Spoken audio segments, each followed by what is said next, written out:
Hello all, I'm here to say you one thing. So generally కొంతమంది అంటారు, I was like, అంటే ఎలా చెప్పాలి, పీపుల్ యూస్ టు సే, నేను ఎప్పుడు ప్రేయర్ చేస్తాను, నేను ఎప్పుడు ప్రేయర్ఫుల్గా ఉంటాను, నేను ఎప్పుడు పూజలు చేస్తుంటాను, నేను ఎప్పుడు నిష్టగా ఉంటాను, నేను ఎవ్వరికి ఏమీ చేయలేదు, ఏమీ అన్యాయం చేయలేదు, బట్ స్టిల్ నాకు దేవుడు నాకే ఎందుకు ఇన్ని కష్టాలు ఇస్తారు, నాకే ఎందుకు ఇలా చేస్తారు and people use to complaint a lot about God and people use to say like that.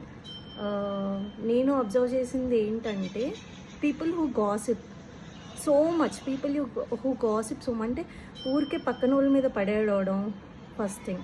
And second thing, ఊరికే వాళ్ళ వెల్తీనెస్ని కానీ, లేదా వాళ్ళు ఏమైనా అచీవ్ చేస్తే వాళ్ళ అచీవ్మెంట్ మీద కానీ, ఆర్ సంథింగ్ ఏదో ఒకటి వాళ్ళ మీద కానీ, వాళ్ళ పిల్లల మీద కానీ, సో నథింగ్ ఏమి ఇంపాక్ట్ అయిపోయా కానీ, అంటే వాళ్ళకి ఏం అవసరం లేకపోయా కానీ ఏదో ఒకటి అన్నాం. వాళ్ళు బాగున్నా కానీ వాళ్ళ వెల్త్ మీద ఏడవడం కానీ, లేదా వాళ్ళ పిల్లల్ని ఏదో ఒకటని వాళ్ళు ఈగో సాటిస్ఫై చేసుకోవడం కానీ, అలాంటి వాళ్ళకే ఎక్కువ ఇలాంటివి జరుగుతుంటాయి మోస్ట్లీ. సో కొంతమంది ఉంటారు, వాళ్ళ పని ఏదో వాళ్ళు చూసుకుంటారు, వాళ్ళని ఎవరిని పట్టించుకోరు. సో అలాంటి వాళ్ళకి ఎప్పుడూ ఏది జరగదు. అంటే పైకి మంచిగా నటిస్తూ, చాలా అంటే భక్తిగా, ఎప్పుడు 24/7 దేవుడా దేవుడా అనుకుంటూ చాలా భక్తిగా ఉండడం, చాలా బటర్ అండ్ స్వీట్ అండ్ బటర్తో ఉండడం వాళ్ళ మాటలు.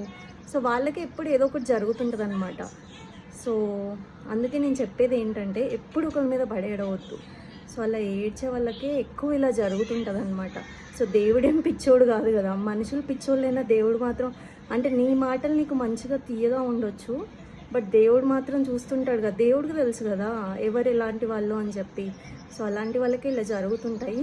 సో మనుషులు పిచ్చోళ్ళైనా దేవుడు పిచ్చోడు కాదు కదా.